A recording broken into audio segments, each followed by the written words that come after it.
શ્રી ગણેશાય નમઃ. ત્રિશુલ ચેનલમાં તમારું સ્વાગત છે મિત્રો. આજે હું તમારી સમક્ષ લઈને આવી છું મહા મહિનામાં આવતી વદ પક્ષની એકાદશી એટલે કે વિજયા એકાદશીની કથા અને વાર્તા. તો ચાલો સાંભળીએ વાર્તા. ધર્મરાજ યુધિષ્ઠિરે શ્રી કૃષ્ણ ભગવાનને પ્રશ્ન કર્યો કે હે કેશવ, મહામાસની કૃષ્ણ પક્ષની એકાદશીનું નામ શું છે? તેની કથા સાથે મહાત્મય મને કહો. ત્યારે શ્રી કૃષ્ણ ભગવાને કહ્યું કે આ પવિત્ર અગિયારસની વિજયા એકાદશી કહેવામાં આવે છે. આ એકાદશીનું વ્રત કરનારના સર્વ મનોરથ સફળ થાય છે.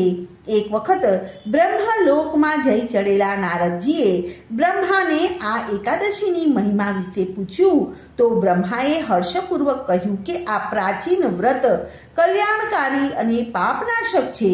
તેનું મહાત્મય હજુ સુધી મેં કોઈને પણ કહ્યું નથી, છતાં આજે હું તમને કહું છું, કારણ કે આ વિજયા એકાદશીનું વ્રત કરનારના નિરાશા અને કષ્ટ દૂર થાય છે. વળી તેને દરેક કાર્યમાં વિજય મળે છે. પૂર્વે 14 વર્ષ સુધી શ્રી રામચંદ્રજી, સીતા અને લક્ષ્મણજી અયોધ્યા ત્યજી અને વનમાં જઈને પંચવટીમાં પર્ણકુટી બાંધીને રહેતા હતા. તે પછી દુષ્ટ લંકાપતિ રાવણે કપટથી સીતાજીનું હરણ કર્યું. પછી સીતાજીની શોધમાં નીકળેલા પવનપુત્ર હનુમાનને લંકાપુરીની અશોક વાટિકામાં સીતાજીના દર્શન થયા. પછી હનુમાનજીએ રામચંદ્રના દૂત તરીકે પોતાની ઓળખાણ આપી. શ્રી રામચંદ્રજીની મુદ્રિકા તેને આપી અને સર્વ વૃત્તાંત કહી સંભળાવ્યું.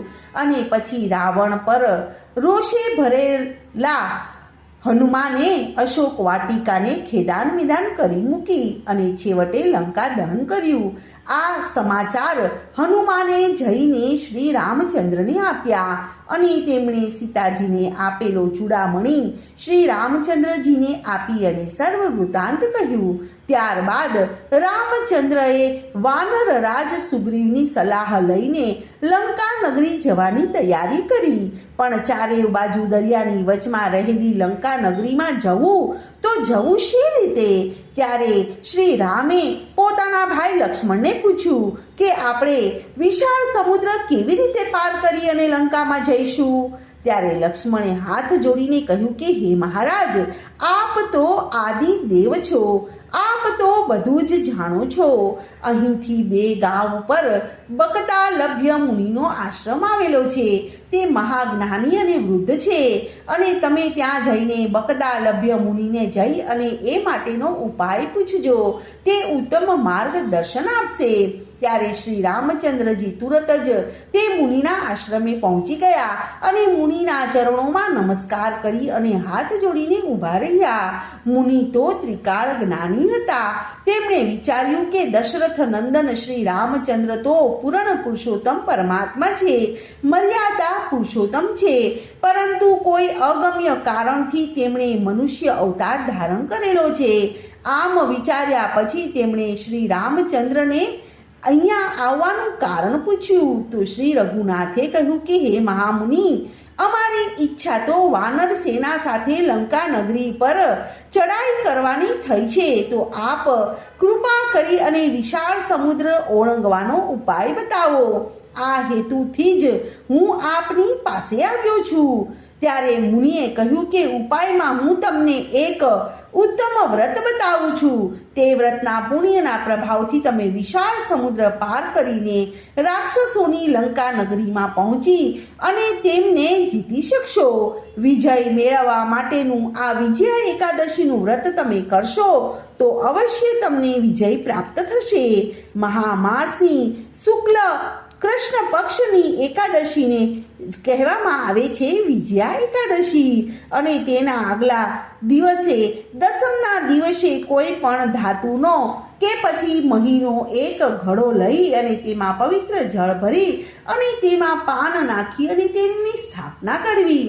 બીજે દિવસે એકાદશીના દિવસે પ્રાંતઃ બેલા ઉઠી અને સ્નાન કરી અને તે ઘડા અથવા તો કળશને ગંધ, પુષ્પ, દાડમ, શ્રીફળ આદિથી પૂજા કરવી અને ઘડા નીચે 7 પ્રકારના ધાન્ય, ઘઉં, ડાંગર આદિ મૂકવા અને અંતે તેના ઉપર જવ મૂકવા.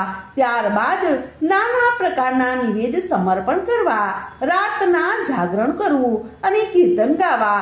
બારસના દિવસે સૂર્યોદય વેળાએ પેલા સ્થાપન કરેલો ઘડો અથવા તો કળશ નદી, તળાવ અગર કોઈ પણ જળાશયમાં પાસે લઈ જઈ અને ત્યાં તેની સ્થાપના કરી અને તેની વિધિપૂર્વક પૂજા કરવી. ત્યારબાદ તે કળશ કે ભગવાનની મૂર્તિને કોઈ પણ ઉત્તમ બ્રાહ્મણને આપી દેવી અને યથાશક્તિ દક્ષિણા આપવી. અને ભગવાન શ્રી રામચંદ્રએ પછી વિધિપૂર્વક વિજયા એકાદશીનું વ્રત કર્યું અને તેના પ્રતાપે તેઓ વિશાળ સાગર પર પથ્થરનો સેતુ બાંધી અને લંકામાં ગયા અને રાવણ સાથે યુદ્ધ કર્યું અને તેનો વધ કરી અને વિજય પ્રાપ્ત કરી અને સીતાજીને લાવવામાં સફળ થઈ ગયા. હે ધર્મરાજ, જે કોઈ આ વિધિપૂર્વક વિજયા એકાદશીનું વ્રત કરે છે તેનો આ લોકમાં જય જયકાર થાય છે અને ઘણું બધું સુખ ભોગવી અને અંતે ઉત્તમ લોકમાં જાય છે. તો મિત્રો, આ હતી વિજયા એકાદશીની કથા અને વાર્તા. તો મિત્રો, આજની આ કથાને હું અહીં વિરામ આપું છું. કાલે ફરીથી આવીશ એક નવી કથા અને વાર્તા સાથે. ત્યાં સુધી બધાને મારા જય શ્રી કૃષ્ણ. ધન્યવાદ.